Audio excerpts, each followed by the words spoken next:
Good evening, I'm Scott Head, and we welcome you to this week's episode of VTV News. On our broadcast tonight, the decisions are in, and we have all the details of the new class of 2016. Also, a faculty head of house is leaving his position on the Commons, and a look at the strange creatures that have popped up in Sarratt Gallery. But first, we start off tonight with a decision from Vanderbilt Catholic.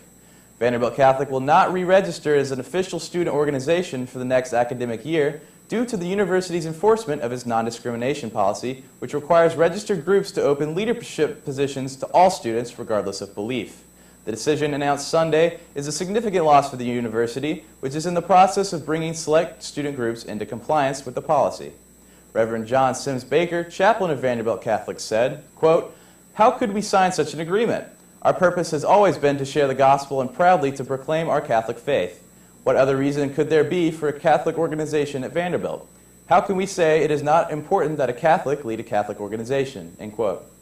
Vanderbilt Catholic was not one of the organizations found in non-compliance with the policy upon initial review, but the organization has taken a principled stance on the issue.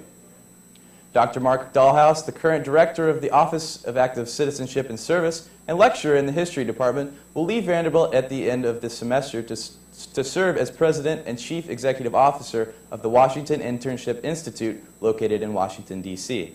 Dr. Dahlhaus is well known on campus for serving as faculty head of East House on the Commons and coordinating student internships for the Vanderbilt Internship Experience in Washington. He says his biggest loss will be missing his students and colleagues here at Vanderbilt, and his position starts July 1st. Well, the decisions are in. The Vanderbilt Admissions Department sorted through a pool of 28,340 applications, up 14.1% from last year, to fill 1,600 first-year slots. According to the Office of Undergraduate Admissions, the applicant pool was not only the largest, with this year's acceptance rate dropping to 10.8%, but also the most impressive in the university's history, with the middle 50% ACT scores landing between a 33 and 35, and with over 96% of the students graduating in the top 10% of their class. Take a look at this. Students with Occupy Vanderbilt have been occupying the lawn in front of Kirkland Hall with tents and signs since March 19th. They are protesting the university's investment practices, worker compensation, and community input into university policies. Well, coming off a 20-7 record and a third-place finish in the SECHC tournament, the Vanderbilt club hockey team will play its first game in more than a month Saturday when the Commodores host the Tennessee Ice Falls at Bridgestone Arena.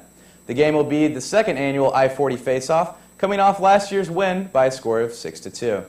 Vanderbilt has also swept the Ice Falls this season, winning 6-4 and 7-2 in two games that took place in January. Well, walking through Sarratt recently, you might have noticed some strange and even disturbing creatures in the Sarratt Art Gallery. With more, here's Ali Musa-Tooks. This month, the Sarratt Art Gallery has installed a new exhibit by Karen Bodnachuk called The Pecking Order. Karen sought out the Sarratt Gallery due to the encouragement of a friend. Her art has inspired an interest in crows and led to personal research and appreciation for the intelligence of crows. I started this series around 2007, and it began with my driving a lot in Michigan and driving into Ontario and seeing these scraps of tires on the sides of the road and finding them quite intriguing. And I decided one day to collect some material, had an image in my mind of claws sticking up, and that's essentially where the work came from. Due to controversy over the recent crow removal initiative, students have found this exhibit to be very intriguing.